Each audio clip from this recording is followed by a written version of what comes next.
Hello hi नमस्ते welcome back to my channel again. और आप सभी का बहुत बहुत स्वागत है मेरे यूट्यूब चैनल साइको सूत्रा पर।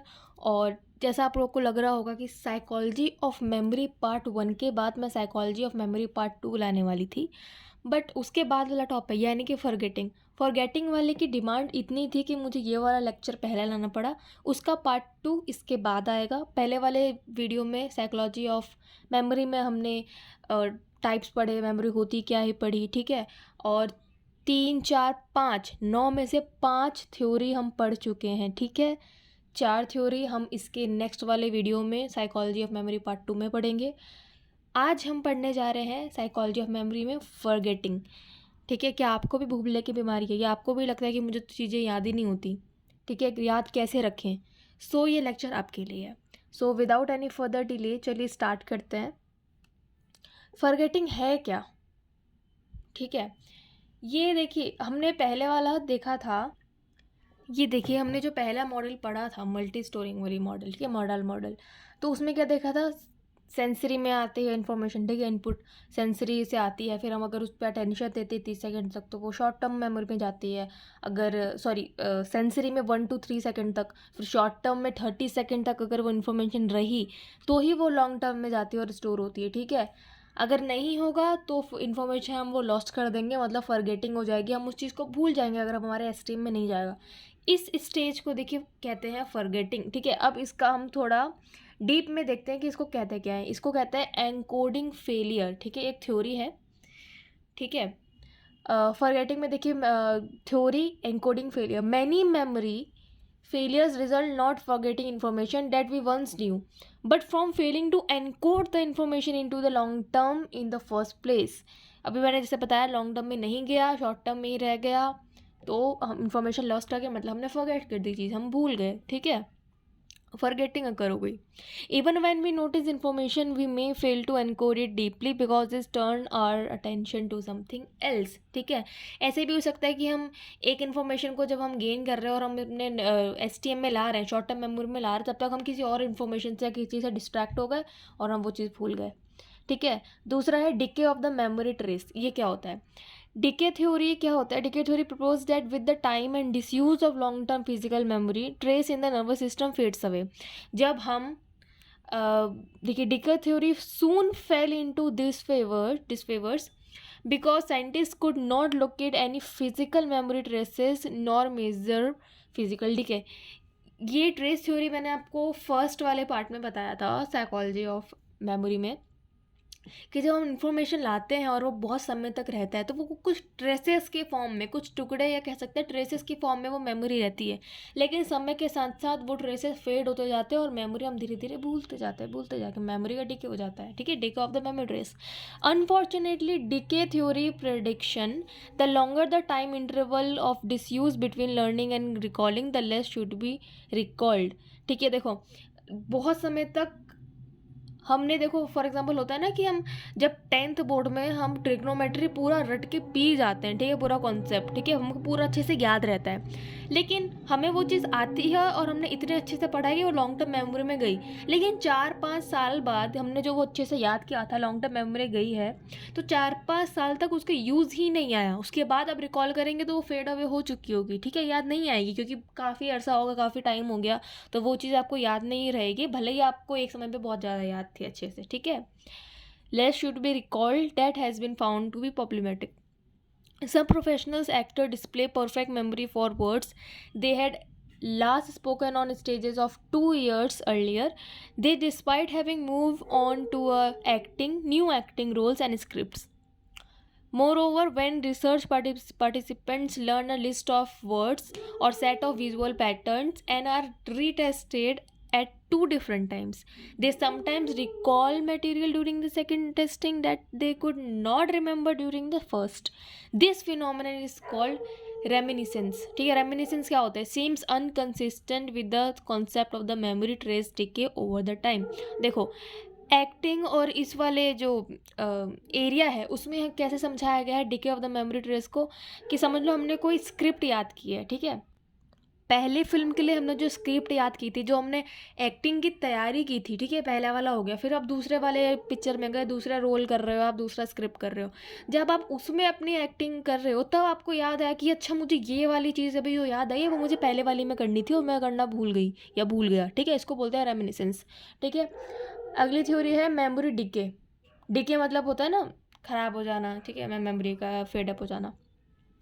सो एडवर्ड थॉर्नडाइक का बड़ा अच्छा साइकोलॉजी ऑफ लर्निंग पे बहुत ही जल्द, इनफैक्ट नेक्स्ट वीक, हाँ वो वीडियो आ जाएगा, ठीक है, हो सकता है इसी वीक लास्ट डेज में आ जाए।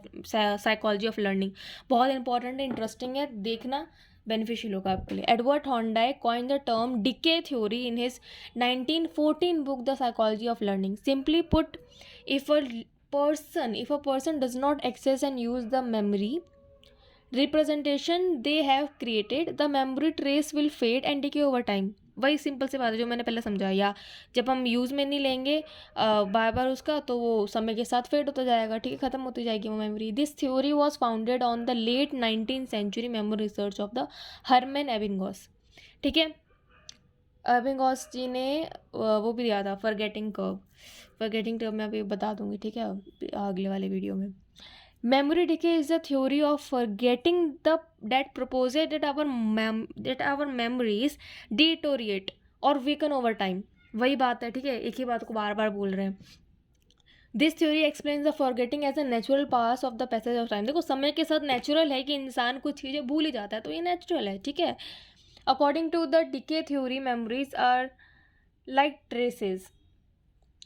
like traces the memories we create leave traces on our brain and these traces fade over time। memory decay theory refers to the forgetting that occurs in our short term memory, ठीक है, unless we actively try to remember something or many traces from the our short term memory which will eventually fade away। the decay theory along with the interference theory are two suggested reasons why people forget। decay alone, although it may play some role, cannot entirely explain lapse in the long term memory। अब देखो decay theory जो भी थी trace, उससे हमें ये पता चला कि हम क्यों भूलते हैं, क्योंकि समय के साथ नेचुरल है, हम कुछ चीज़ें समय के साथ भूल सकते हैं, क्योंकि हमने, हो सकता है अगर हम आज कुछ याद कर रहे हैं, आज आप ये वीडियो देख रहे हो और दोस्त आज आप वीडियो देख रहे हो, आपने नोट्स बना लिया और आपको सब कुछ पता है मेमोरी के बारे में जो भी मैं पढ़ा रही हूँ, ठीक है, लेकिन वही अगर 5 साल बाद आपसे कोई पूछे या समझ लो 2 साल बाद कोई पूछे कि दोबारा वही टॉपिक पढ़ाओ कि आपको सब याद है, याद होगा बट सब याद नहीं होगा, ठीक है। मेमोरी टाइम के साथ नेचुरल है, डिके हो जाती है, ठीक है, फेडअप हो जाती है। अब नेक्स्ट थ्योरी है इंटरफेरेंस थ्योरी। इंटरफेरेंस सिंपल सी बात है, कोई दखल अंदाजी, या तो न्यू इन्फॉर्मेशन पुरानी इन्फॉर्मेशन, मतलब न्यू इन्फॉर्मेशन पुरानी इन्फॉर्मेशन की वजह से उसमें कुछ इंटरफेयर कर रही होगी, ठीक है, मतलब कुछ हम नया सीख रहे हैं लेकिन हमके पीछे कुछ और सिखाया गया था, ठीक है, या कुछ हमने और पढ़ा है तो वो दखल अंदाजी दे रहे हैं, ठीक है, हम हमें नए कुछ सीखने में। उल्टा भी हो सकता है, ठीक है, कि कुछ पुरानी इन्फॉर्मेशन हमने पूरा अच्छे से पढ़ रखा है लेकिन हम जब नए पे गए, कुछ हम नया जानना चालू कर रहे हैं, तो भी पीछे वाला ट्रिगर कर रहा है या पीछे वाले को हम ध्यान दे रहे हैं तो बार बार न्यू इन्फॉर्मेशन आ रही है, ठीक है, तो interfere. According to the interference theory, we forget information because of other items in the long-term memory impair our ability to retrieve it। Proactive interference occurs when material learned in the past interference with recall of newer material। ठीक है, देखो जो हमने पास में पढ़ा है वो interfere conflict कर रहा है जो भी हम नया जानने को ला रहे हैं, ठीक है। रेट्रो मतलब देखो proactive interference and retroactive interference किसके पार्ट है, इंटरफेरेंस थ्योरी के। इंटरफेरेंस थ्योरी किसका पार्ट है, फॉरगेटिंग का, याद रखना, भूलना मत, ठीक है। Occurs when newly acquired information interferes with the ability to recall information learn at an earlier time. Proposed reason for interference to occur, it takes time for the brain to convert short term memories into long term memories, ठीक है, time लगता है STM से long term में जाने के लिए। And some researchers propose that when new information is the enter into the system it can disrupt, ठीक है, कोई न्यू इन्फॉर्मेशन जब आपके ब्रेन में जा रही है तो पिछले वाला जो इन्फॉर्मेशन है वो कहीं ना कहीं साइड हो रहा है, ठीक है। Others believe that long term memories, देखो कई तो ये मानते हैं और दूसरे ये मानते हैं कि others believe that once long term memories are formed retroactive and proactive interference are cause by the competition among the retrieval cues. Competition देखो, जो पुराना सीखा है जो नया सीखा है, दोनों अगर हम याद करने की कोशिश करें कि पिछली बार में मतलब ये था ना शायद, नहीं नहीं ऐसे था, लेकिन यहाँ तो मुझे याद आ रहा है, लेकिन यहाँ तो ये हो रहा है, लेकिन पहले तो वो था। तो इन दोनों में कंपटीशन चल रहा है, ठीक है, रिट्राइवल का।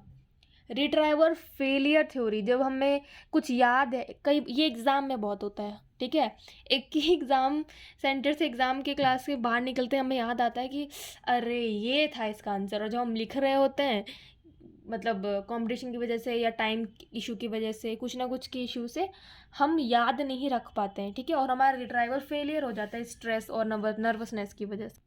आई होप इससे सबने बहुत रिलेट किया होगा, ठीक है, आई होप कि इस वाले से सबने तो रिलेट किया ही होगा, है ना, एग्जाम की वाले थिंग तो सबके साथ होता है। रिट्राइवल फेलियर थ्योरी को थोड़ा बुकिश भाषा में पढ़ लेते हैं अब। Retrieval failure occurs when the information is present in the long term memory but cannot be accessed due to the absence of adequate retrieval cues। ठीक है, देखो कैसे हम चीज़ें भूलते हैं, ठीक है, हमें चीज़ें याद क्यों नहीं आती है मेन टाइम पे। एक्सटर्नली देखा जाए तो इन्वायरमेंट के ऊपर डिपेंड करता है। सीधा सा एग्जांपल है, एग्जाम का लेते हैं। एग्जाम में कितना प्रेशर होता है, सारे बच्चे लिख रहे होते हैं, टाइम कम होता है, सब लिख रहे होते हैं, याद कर रहे होते, स्ट्रेस, कॉम्पिटिशन, मार्क्स इतना आएंगे, पेरेंट्स के ऊपर क्या इंप्रेशन जाएगा, मेरा फ्यूचर ये वो, ये पेपर पास में होंगे या नहीं, मेरे इतने अच्छे मार्क्स आएंगे कि नहीं, मेरे 95 आएंगे कि नहीं, मुझे इस क्वेश्चन का आंसर को नहीं याद आ रहा।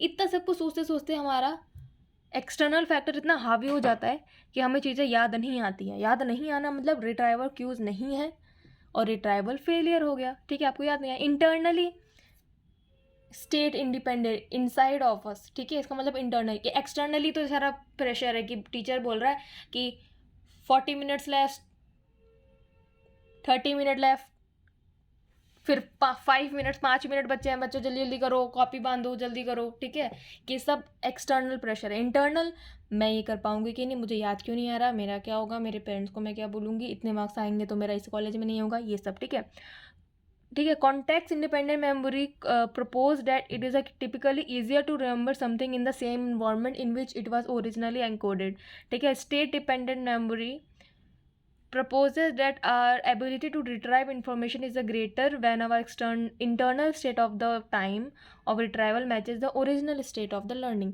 देखो ये सिंपल सा है, इस चीज़ से भी आप काफ़ी रिलेट कर पाओगे।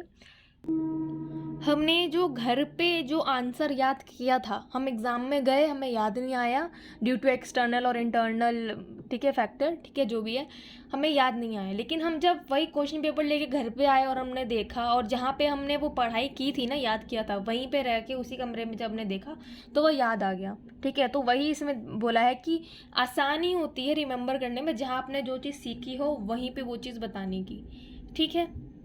मोटिवेटेड फॉरगेटिंग क्या होती है, ठीक है। Psychodynamic and the other psychologist propose that at times people are consciously और अनकॉन्शियसली, ठीक है, मतलब अवेयर है और अनअवेयर होके भी मोटिवेटेड टू फॉरगेट, ठीक है। They have propose the concept of repression which refers to a motivational process that protects us by the blocking the conscious recall of the anxiety arousing memories। क्या तात्पर्य है इसका? The concept of repression however is controversial, ठीक है, controversial जो भी हो, मैं बता देती हूँ इसका मतलब क्या होता है।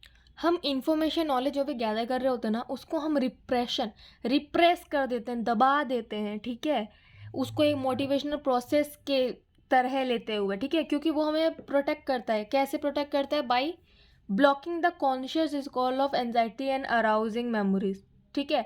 जो हमें अभी, जैसे मैं कॉन्शियसली हूँ, अगर मैं यहाँ पे पढ़ाते हुए डर रही होती है, मुझे एंजाइटी हो रही है या जो भी है, ठीक है, इन सबको रिप्रेस करने के लिए, दबाने के लिए मैं रिप्रेस कर रही हूँ जो भी मेरे अलग थॉट आ रहे हैं, या जो भी मैं इधर उधर सीख रही हूँ, या जो मैं आपको पढ़ा रही हूँ, ऐसा हो सकता है, ठीक है। इन सबको मैं रिप्रेस कर रही हूँ। अब मैंने जब इन सब चीज़ों को रिप्रेस कर दिया, ठीक है, मैं जानबूझ के ये चीज़ें भुला रही हूँ कि मुझे एंजाइटी फील हो रही है, मुझे नर्वसनेस फील हो रहा है, ठीक है, मैं रिप्रेस कर रही हूँ, तो that is called motivated forgetting, कि मैं जानबूझ के चीज़ें बोल रही हूँ, भूल रही हूँ, ठीक है, कि मुझे अंदर से डर लग रहा है, ऐसा लग रहा है यहाँ बोलते हुए, पढ़ाते हुए, कि मेरे से कुछ गलत ना हो जाए, मेरे से कुछ ये ना हो जाए, वो ना हो जाए, ताकि ताकि जो काम आप कर रहे हैं या मैं कर रही हूँ वो ढंग से हो, तो डैट इज़ गुड, ठीक है, ओके। मोटिवेटेड फॉरगेटिंग कहीं न कहीं अच्छी ही बात है, ठीक है? क्योंकि हमारे साथ जो इंसल्ट हुए हैं, देखो कई बार कहते हैं ना कि हमें यार ये आंसर याद नहीं हो रहा, लेकिन 2 साल पुरानी बात उसने मेरे साथ ऐसे किया था, मेरी लड़ाई हुई थी, मेरी इसने इंसल्ट की थी, ये चीज़ तो हम नहीं भूलते, ठीक है? आंसर बड़ी जल्दी भूल जाते हैं, ठीक है?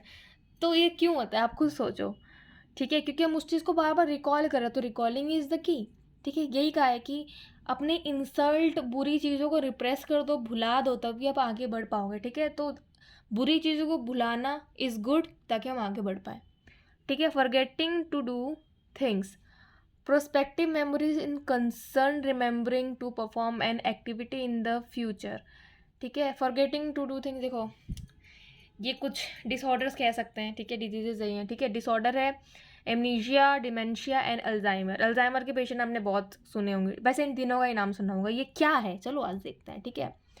सो ये तीनों चीज़ें मैंने पहली बार ना क्लिनिकल साइकोलॉजी में पढ़ा था, ठीक है? अब नॉर्मल में सेकेंड ईयर में। सो काफ़ी अच्छा सब्जेक्ट है, अब नॉर्मल साइकोलॉजी पे भी मैं लाऊंगी काफ़ी जल्दी लेक्चर। क्लिनिकल साइकोलॉजी पे है लेक्चर, लिंक डिस्क्रिप्शन में है, जाके देख लो। मेमोरी, अच्छा काफ़ी सारे अच्छे अच्छे टॉपिक्स के लिंक डिस्क्रिप्शन में जाके देख लो, और जिसने अभी तक लाइक कमेंट नहीं किया है प्लीज़ कर दो, ठीक है? आई विल रियली अप्रिशिएट, ठीक है? एमेंशिया क्या होता है? The term amentia commonly refers to the memory loss due to the special conditions such as brain injury, illness, psychological trauma. Amnesia takes several forms, ठीक है? रेट्रोग्रेड होता है और एक एंटेरोग्रेड होता है। रेट्रोग्रेड क्या होता है? मेमोरी का लॉस होता है इवेंट्स के लिए, ठीक है? जैसे फॉर एग्जांपल, अच्छा मैं इसको बुकिश भाषा में छोड़ के नॉर्मल हिंदी में बताती हूँ। एमेंशिया क्या होता है? ये जब हमारे साथ कुछ मिस हैपनिंग होती है, ठीक है? कुछ ट्रॉमेटिक इवेंट हुआ हमारे साथ, या हम बीमार पड़े, या हमारा एक्सीडेंट हुआ और हमारे ब्रेन में इंजरी आ गई, ठीक है? तो ये कुछ स्पेशल कंडीशन है, ये हुआ हमारे साथ, उसकी वजह से हमारे याददाश्त में लॉस हुआ, भूल गए, मेमोरी लॉस हुआ, इसको बोलते हैं एमनीशिया, ठीक है? 2 टाइप के होते हैं, रेट्रोग्रेड एंड एंटेरोग्रेड। जो भी आपके साथ इंजरी हुई, या जो भी आपके साथ जो मिस हैपनिंग हुई या ट्रॉमेटिक इवेंट हुआ, ठीक है? उससे पहले वाली या जो भी मेमोरीज है, आप अगर आप भूल चुके हो, उसका मतलब रेट्रोग्रेड है। और उसके बाद वाली, मतलब आप उठे और आपको याद ही नहीं है, लाइक कि अब जो भी हो रहा है वो आप भूलते जा रहे हो, ठीक है? मतलब आपको पहले का याद है, अब का याद नहीं है, और अगर पहले का नहीं याद है, अब का याद है, तो रेट्रोग्रेड, ठीक है? तो रेट्रोग्रेड और एंटेरोग्रेड में ये फ़र्क है। एमनेशिया का मतलब मैंने बता दिया। अब पढ़ते हैं डिमेंशिया। डिमेंशिया क्या होता है? Dementia refers to the impaired memory and other cognitive deficit that accompany brain degeneration, ठीक है? And interfere with the normal functioning, ठीक है? डिमेंशिया मतलब ये है ना, इम्पेयर्ड मेमोरी से, मतलब कि कोई बिगड़ी हुई मेमोरी से, इम्पेयर्ड मतलब बिगड़ा, ठीक है? So dementia refers to the impaired memory, कुछ बिगड़ी हुई डिस्टॉर्टेड मेमोरी से ये रेफर करता है।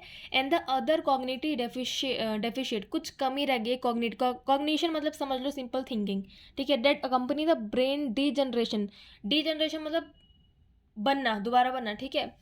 And interfere with the normal functioning. Dementia में क्या होता है? मेमोरी मतलब माइंड, ब्रेन का पार्ट कुछ लाइक डेफिशिएट, ठीक है, कम होने लगता है, बिगड़ने लगती है। उससे देखो, ब्रेन में कुछ डिसफंक्शन होगा, कुछ खराबी होगी, तो मतलब उस पार्ट में ब्रेन डिग्रेड होगा, ठीक है?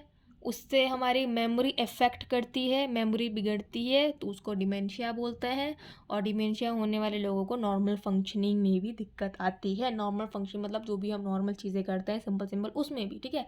अल्जाइमर आपने बहुत ज़्यादा सुना होगा। Alzheimer's disease, AD, is a progressive brain disorder, ठीक है? That is most common cause of dementia among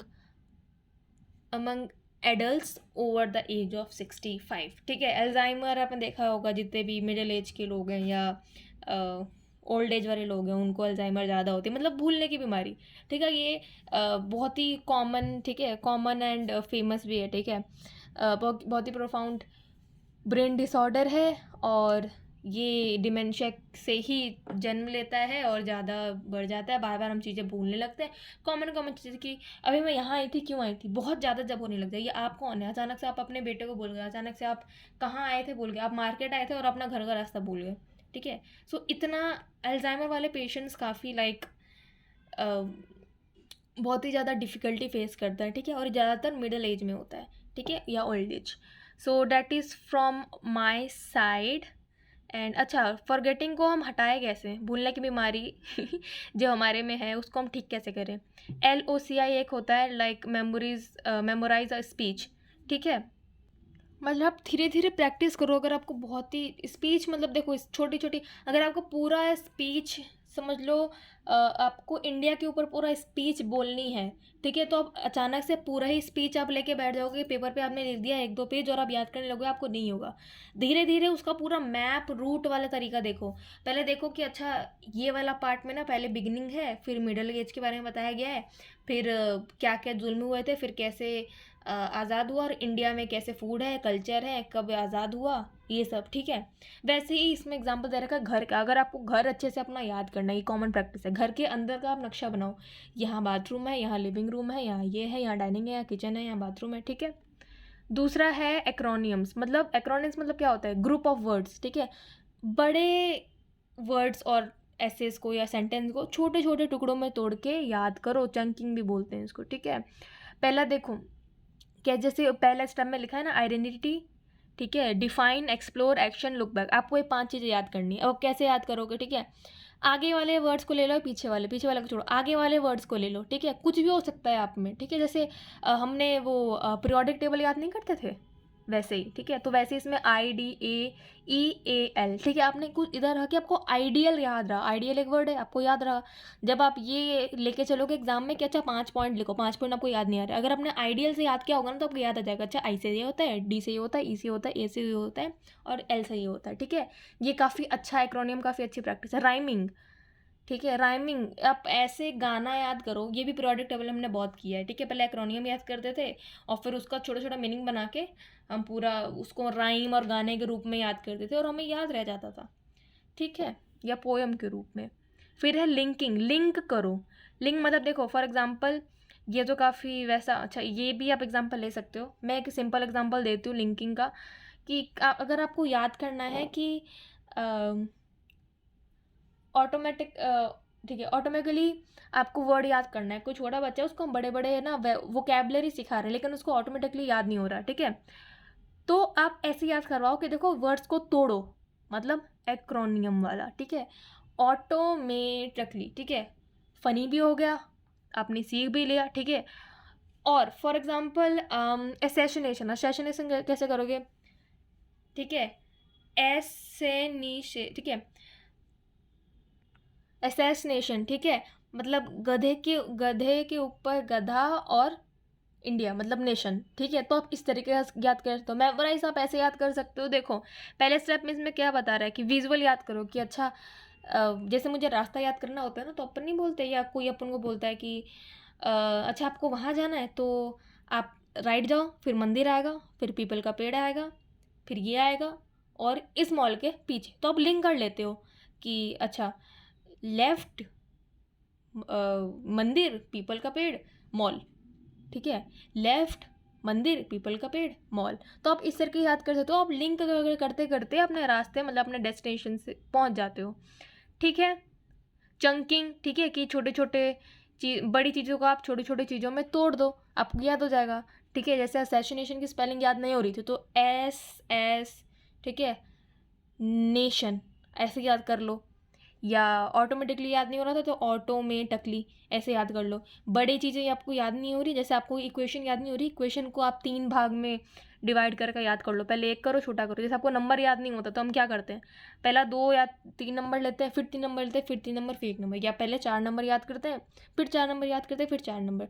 तो पहले जब अपने 9 स्टार्ट करोगे तो 3 8 4 जो आपने याद किया होगा अपने आप आ जाएगा, फिर 7 6 6 9, ठीक है, एग्जाम्पल है ये तो आप अपना देख लेना, 3 7 5 8 याद आ जाएगा, ठीक है। अब है PQRH टेक्निक। ये टेक्निक क्या है, देखिए ये देखा जाए तो बेस्ट तरीका है एग्ज़ाम देने का। मैंने अपने काफ़ी एग्ज़ाम इसी टेक्निक से दिए हैं, इसलिए मैं आप लोग को भी ये प्रोवाइड कर रही हूँ, एंड आई नो इसके इफ़ेक्ट्स काफ़ी बढ़िया होते हैं। जो हमने रिट्राइवल फेलियर क्यूज़ देखा था ना, तो इसमें रिट्राइवल का वो क्यूज़ जो है वो स्ट्रॉन्ग हो जाता है, आपको चीज़ें याद आने लगती है। कैसे, आपके पास पेपर आया, अपने पेपर ऊपर ऊपर देखा, ठीक है, पहले मैं मेरा मेरा पहले पूरा पेपर देखती थी कि अच्छा क्या क्या क्या क्या है, कितने में क्या करना है, कैसे क्वेश्चन है। क्वेश्चन अगर हार्ड है तो घबराओ मत, क्योंकि घबराने से तो आधी चीज़ें आप भूल ही जाते हो, ठीक है। बस देख लो कि अच्छा हार्ड है, मतलब मुझे टाइम लगने वाला है, मतलब मुझे इस क्वेश्चन में इतना टाइम लगना है। फिर क्वेश्चंस पढ़ो, आंसर देने से पहले क्वेश्चंस देखो कितने क्वेश्चन हैं, कितने मार्क्स के हैं, ठीक है। फिर रीड करो, अच्छा क्वेश्चन क्या है, 10 बार पढ़ो। कई बार लिखा होता है कि ये क्वेश्चन है, आपको ये बताना है, आप ये बताना है, आपने देखा ही नहीं क्वेश्चन में, आपने वर्ड देखा, उसके बारे में जो आता था वो लिख दिया और आपके मार्क्स कट गए, ठीक है। तो अगर क्वेश्चन में एक से लिंक होके 2 चीज़ें पूछी हैं तो आपको वो पूरी 2 या 3 चीज़ें लिखनी है, ठीक है। इसलिए read the question again and again, ठीक है। फिर स्टेट करो कि अच्छा मुझे ये क्वेश्चन का आंसर ऐसे ऐसे था, बोलते हुए लिखो, ताकि आपका वो लहजा बना रहे और आपको याद भी रहे कि अच्छा मैं ये चीज़ें, जब आप चीज़ें पता है ऑडियो में, मतलब आप साउंड जब आपके मन में, या आप थोड़ा सा मम्बरिंग कर लो, वैसे एग्जाम में तो खुसफुसाना अलाउड नहीं है, सो अपने मन में ही आप जो रिवाइज करोगे, ठीक है, बोलते जाओगे आंसर, तो आपको ये पता चलेगा कि अच्छा इस टाइम पे मैं अगर ये लिखूंगी ना तो ज़्यादा अच्छे मार्क्स मिलेंगे, या इस टाइम पे मुझे ना फ्लो चार्ट बनाना चाहिए, या इस टाइम पे ना मतलब इस जगह पे मुझे डायग्राम बनाना चाहिए, ठीक है, या इस चीज़ को मुझे हाईलाइट करना चाहिए, हेडिंग डालनी चाहिए, इससे याद आता है, ठीक है। और फिर आराम से टेस्ट दो, लिखो, ठीक है। ये काफ़ी अच्छी अप्रोच है, ठीक है। So thank you so much for watching my video. Channel पे काफ़ी सारे इन सारे टॉपिक्स के रिलेटेड वीडियोज़ हैं, ऑलरेडी डाले हुए हैं, सो आप जाके आराम से देख सकते हैं। डिस्क्रिप्शन में लिंक है, ठीक है, डिस्क्रिप्शन एक बार खोल के देख लो, ठीक है। बहुत अच्छे अच्छे वीडियोस डाले हुए हैं, प्लीज़ देखें। नॉर्मल लाइफ देखो, psychology normal life daily function को ईजी स्मूथ करने के लिए बहुत ज़रूरी है। खुद के बारे में जानना तो इम्पॉर्टेंट है ही, ठीक है। सो वही मैं कोशिश कर रही हूँ कि आपको अपने बारे में ज़्यादा से ज़्यादा पता चले और आप अपनी लाइफ को स्मूथ रख सके, चला सके, ठीक है। So please do like, comment, share and subscribe my channel. Like कर दो यार, ठीक है, कमेंट कर दो आपको कैसा भी लगा, ठीक है। और आपके सजेशंस क्या है, आपको और किस किस टॉपिक्स पे वीडियो चाहिए, प्लीज़ लिखो, ठीक है। फ्रेंड्स के साथ शेयर करो, अपने सोशल मीडिया पे शेयर करो, क्योंकि ये कुछ ऐसी चीज़ें हैं जो लोगों को पता नहीं है बट पता होनी चाहिए फॉर देयर बेटरमेंट, ठीक है। And subscribe to my channel for more updates. Okay, so I hope आपको मेरा वीडियो पसंद आया होगा, psychology of memory forgetting. So this is from all my side, thank you so much for watching, मिलते हैं अगले वीडियो में, bye bye.